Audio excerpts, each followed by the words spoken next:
Well, man, how you doing? Hi, Ben. Good. How are you doing today?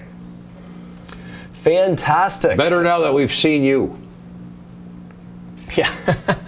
Oh, thanks, Ed. So what have you been up to today? You know, it's we were talking earlier this afternoon. You know, it's an interesting time across most markets where a lot of people, you know, January was an awesome month for a lot of people.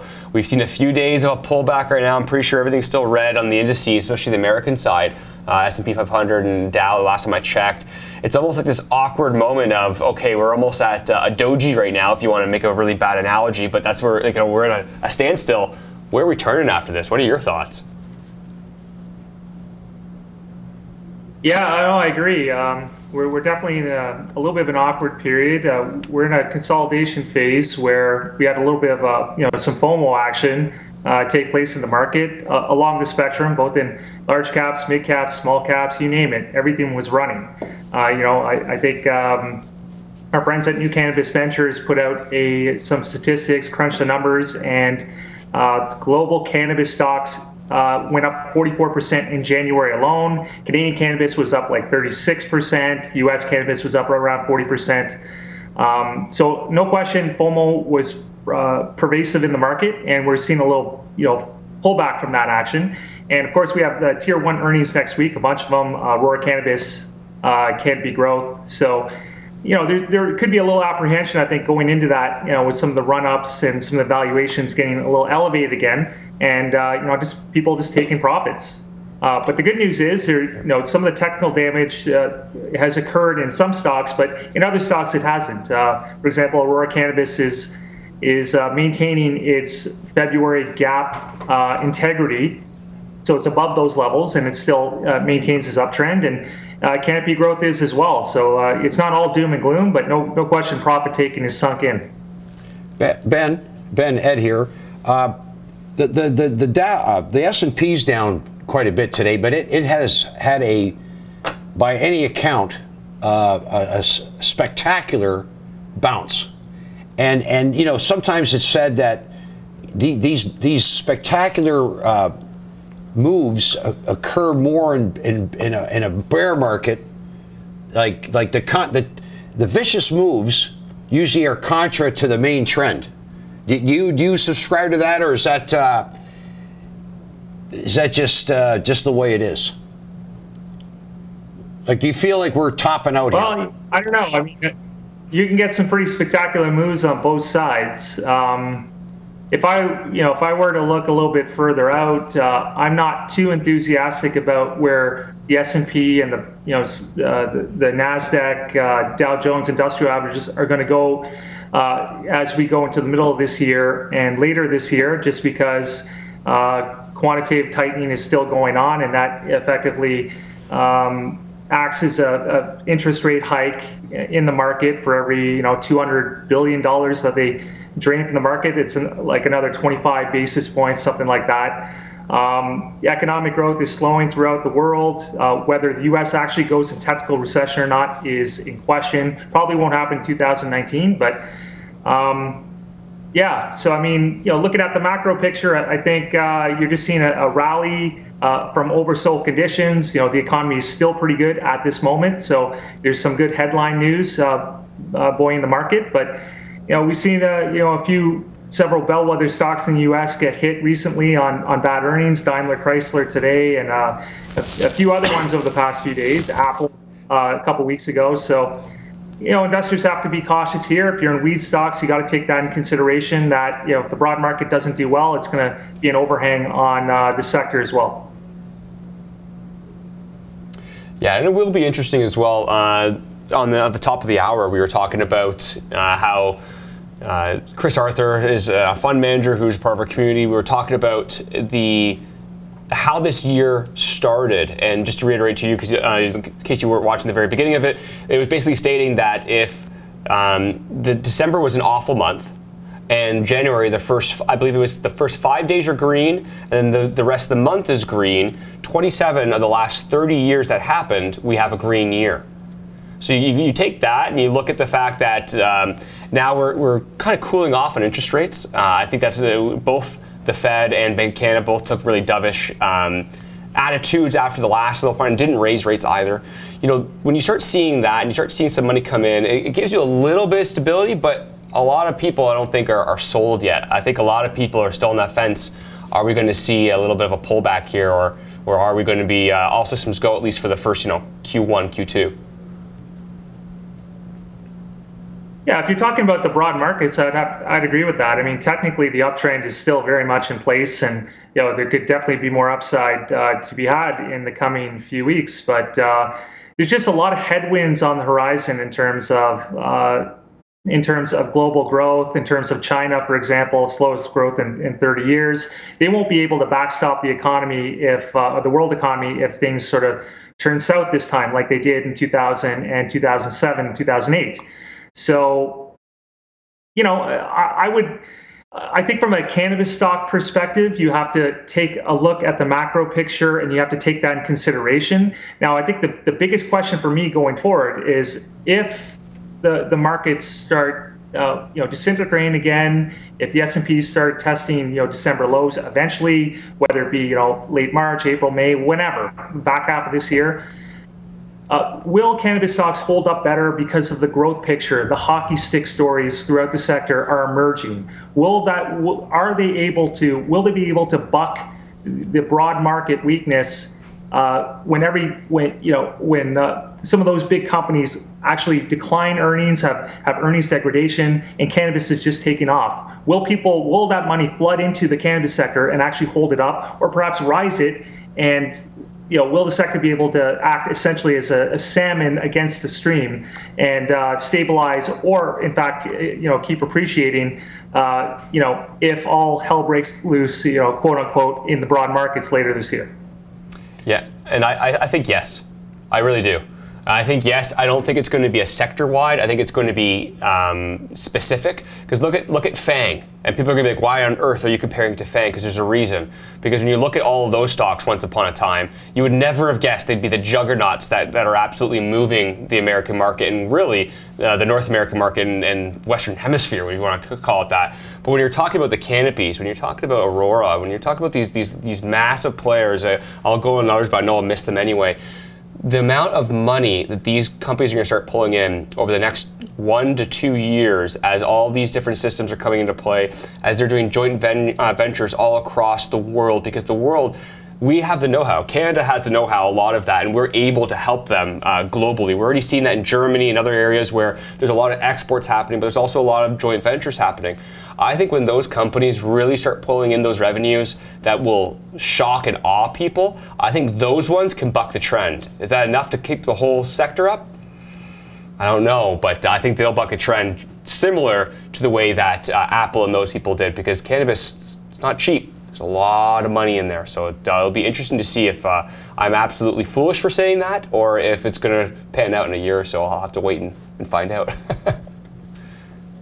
Ben? Yeah, I mean, there's two sides of the coin. I mean, obviously, when you have, if the markets degrade to a large degree, then you're going to have, margin calls throughout the system, people pulling money out of risk assets.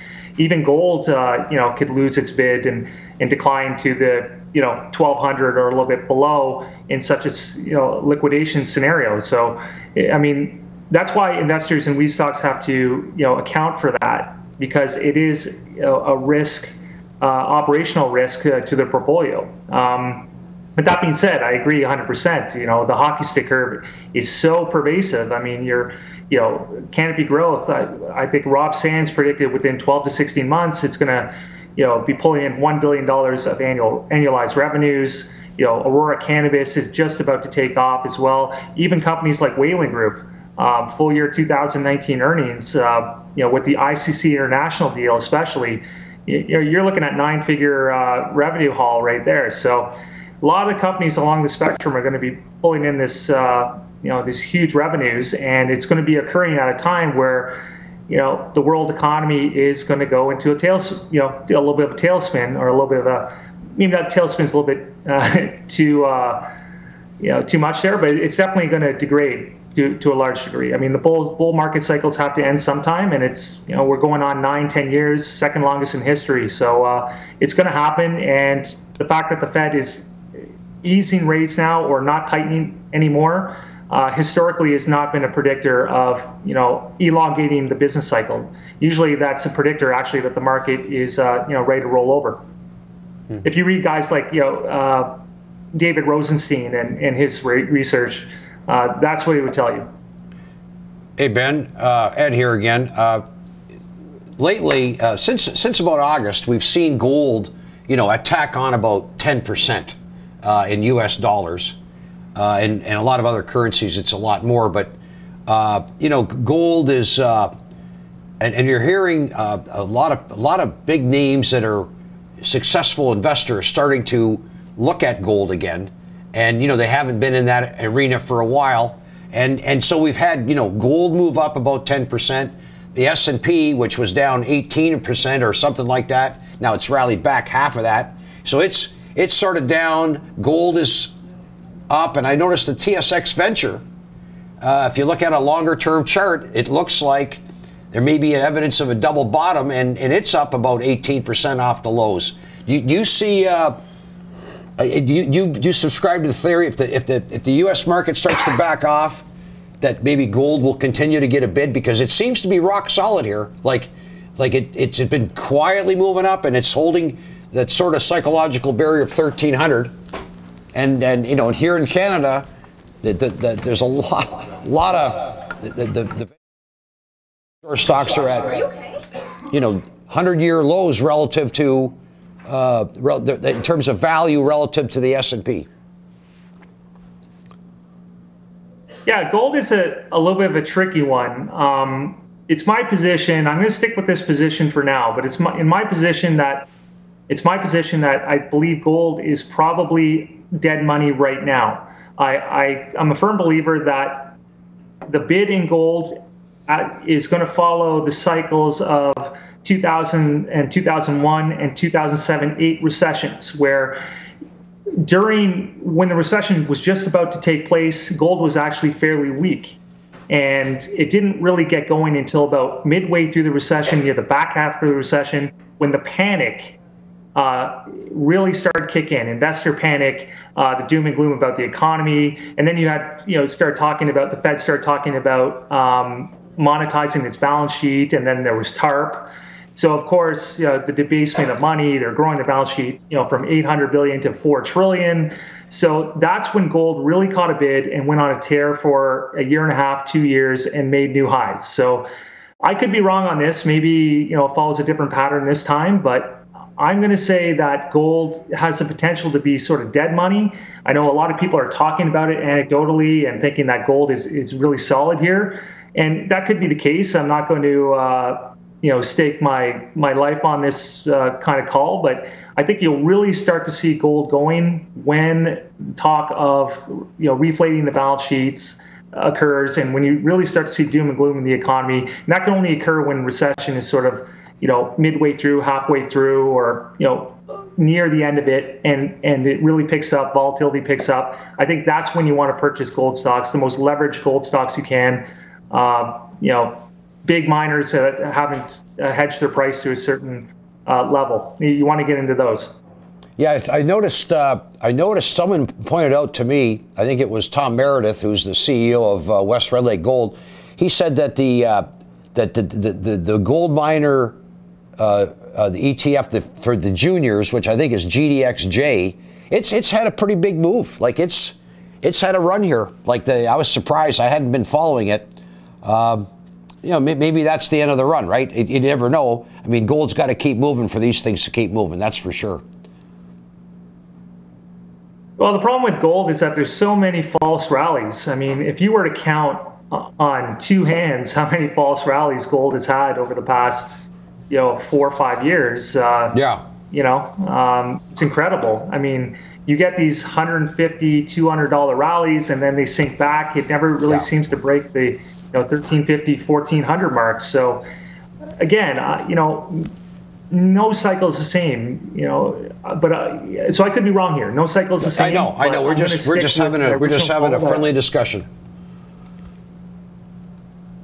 Yeah. I know you're not, you're not pinning a call or asking me to pin a call right now. But I'm going to stick with my original thesis that gold is going to follow the 2001 recession and 2007-8 recessionary periods, where you want to buy in when the recession takes place and when talk of global balance sheet reflation starts happening. It wasn't just the Fed in 2008; it was also the ECB that went large into the reflation trade, quantitative easing, and they only stopped in December. So I mean, this went on for a long, long time. And I think you want to see that happening. You want to see people panic that the Fed isn't going to unwind the balance sheet to say $2 trillion, that they're going to put the brakes on and say, you know what, to save the economy, we're going to need another $3, $4, $5 billion. We're going to inject our balance sheet with even more money to prevent a recession. And I think that's when gold is going to start taking off. Yeah. Well, hey, appreciate very much, Ben, coming on and having a chat there. And I agree with you. Yeah, it's going to be interesting to see, but there's an election next year, so I don't know if they're going to allow themselves to go into recession during that time. So we'll have to wait and see, though. If you're a pure economist, yes, we need to contract. If you're a politician, never. And unfortunately, those two don't go well together. All right, thanks guys. Thanks a lot, Ben.